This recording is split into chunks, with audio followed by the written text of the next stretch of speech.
Hey, what's going on, guys? G Strangis from Strangis Customs. He wanted to make a video for Engineer's Armory. He's building a 2011 like this. And I was just going to share with you guys some of the tools that you could use that he might find they'll come in handy. So basically he's doing build a lot like this. It's a Chile frame, Atlas slide, and a Atlas barrel. 4.6 inch 2011 9mm. He's using a Chile grip. This is the MJD villain grip with a Atlas trigger. Atlas thumb safety, EGW gem, beaver tail, extreme engineering, ignition parts, hammer, sear disconnector. Okay, so jump right into it. A couple of the just tools that we use to get all the measurements that we're gonna need for machining all these parts together. One that comes in handy is this.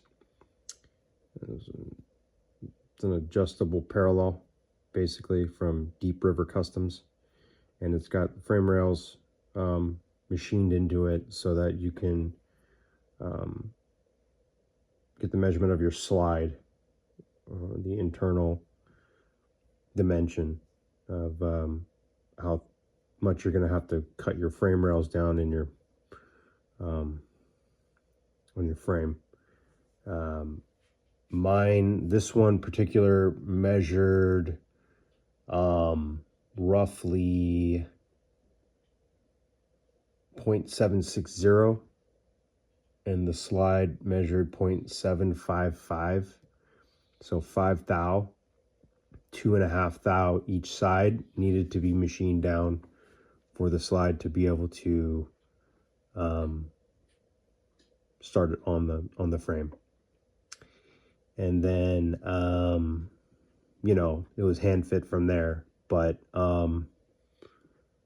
also with this Atlas slide, the bottom of the slide needed to be relieved about 1 thou. So, you know, you have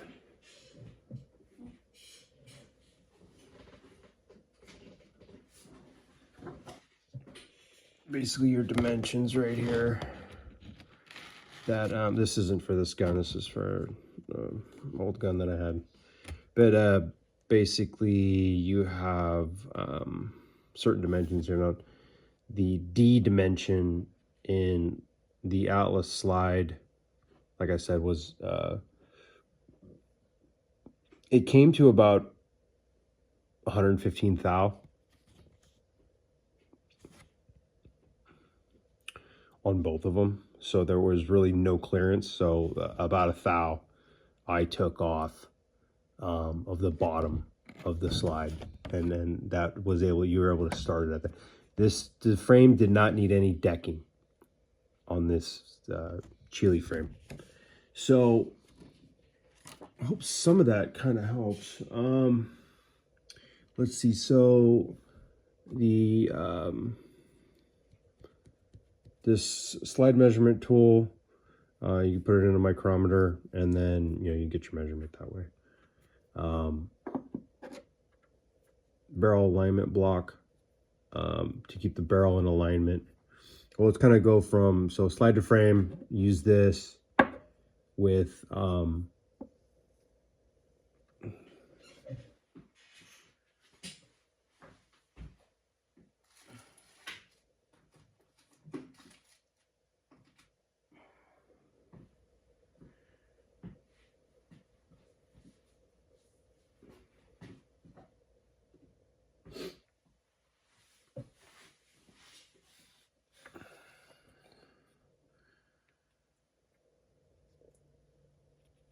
one of these comes in handy as well for just finishing the frame rails. So you can put a stone or a sanding stick in here and you know, finish what you started on the mill. You can mill it down, so you can run the frame rails on this. And this is a must-have. These are must-have tools for doing barrels, doing, you know, full boat custom builds. EGW hood length gauge. This may not be necessary for everybody if you have a good set of inside mics, but it's gonna have to be like the long ones that can come down into the slide and take that measurement. 1911 barrel holder, which keeps the barrel fully engaged when machining when you're cutting the barrel legs. Barrel legs, you know, I believe this one is from Deep River as well. This is 195 thou cutter. They have different diameter cutters. I don't really know why you would need anything. I mean, if you had a really small slide stop, like, you know, 196 or 97 or something, maybe you'd want to start smaller. But most of the quality, you know, EGW stuff is 0.20, 200 thou, you know, thick pin on the slide stop. So you're going to need to get to that eventually. So I'm not going to explain how to use it, but, you know, this is one of those things where you're going to need to have it. The other thing you're going to definitely need with these barrels is a chamber reamer. Okay, this one's from Manson, and it's a 9mm finisher. It's a chamber reamer. So, you know, you're going to get some, you know, a holder for it and run this down just by hand until you get your go gauge or your round of choice, whatever you're going to be shooting, to seat fully and get, you know, the proper headspace for the chamber. Okay, I think that's pretty much it for today. Oh, the chamber reamer, or the pin reamer. The pin reamer comes in really handy when you're doing the link fitting. What you can do is ream out the link pin hole just a little bit, like halfway on each side. This way you can get the pin to be an interference fit without having to absolutely smash the shit out of it. And this is, you know, I would just get the whole set from Brownells that, you know, these little pin reamers that have the handle on them, and they have different sizes. I think the link pin hole in the barrel leg is, you know, 154 thou or something, and they have different sizes of them.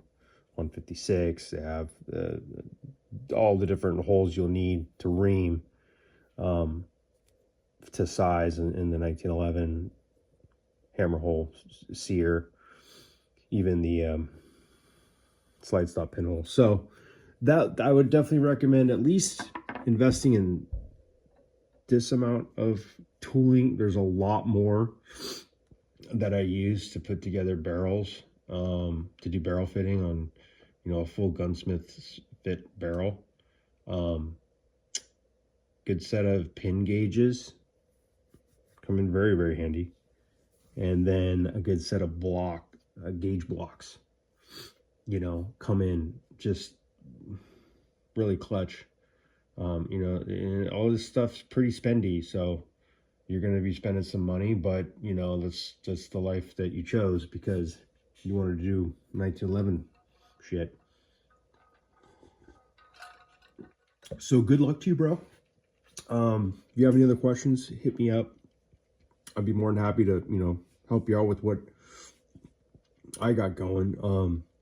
This particular build is for a friend, and he wanted a polished gun. He wanted stainless parts, and he wanted a 4.6 with an optic. So I did the serrations for him, just kind of winged it. And, it wasn't really super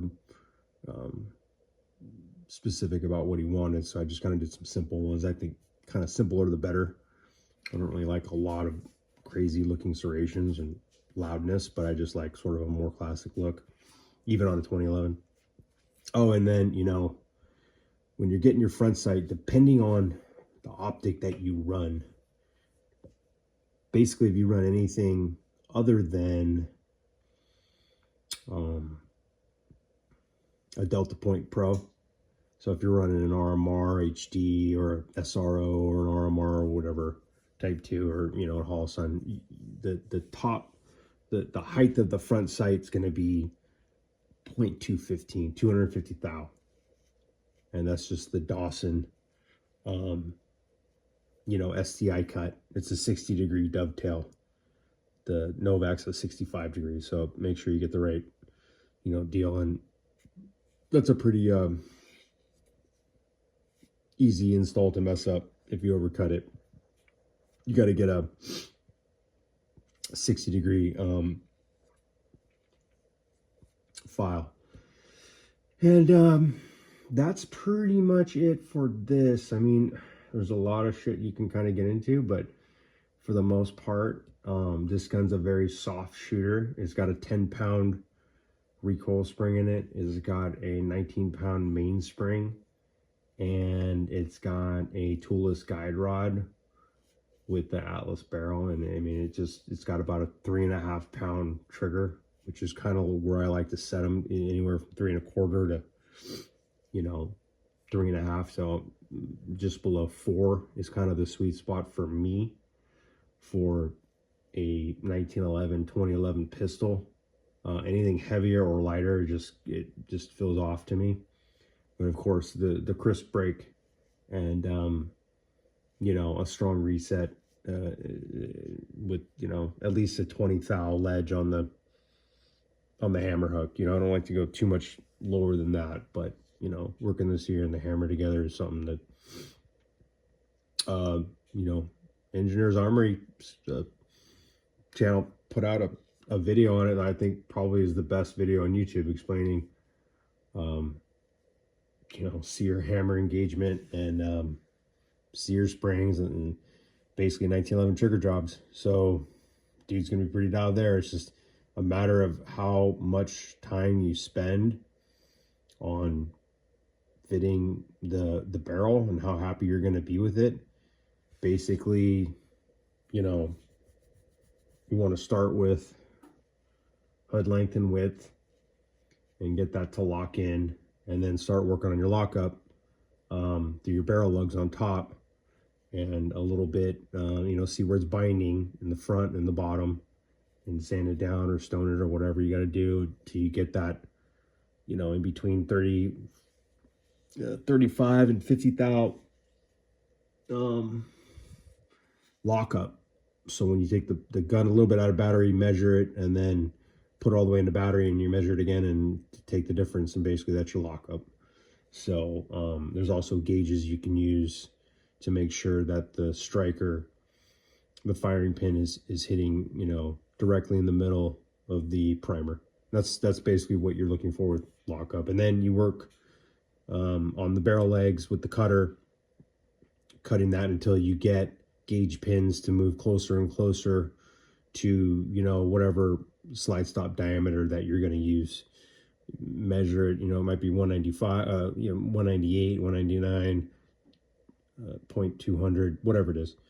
So I think that's it for now. I mean, I'm be interested to see how much he likes. This is a great platform. The 4.6 is a great shooter. It's light, especially with, he's got an aluminum frame. He's going to even have a little bit more weight, but even with this Kevlar nylon MJD grip, which is pretty light, you could drive the gun around real well, and it's very easy to shoot. it's a pretty soft shooter for, you know, being a, it's all around, I think, the best platform and for a pistol right now. I haven't ever shot, you know, anything that was, you know, this well. Granted, no ports, no comps, no nothing like that. Just a straight up, you know, full size slide on it. So yeah, hit me up. See if you know, this is something that was helpful. If it needed to be a little less or a little more, let me know. And I'll kind of just keep going with it. Peace out.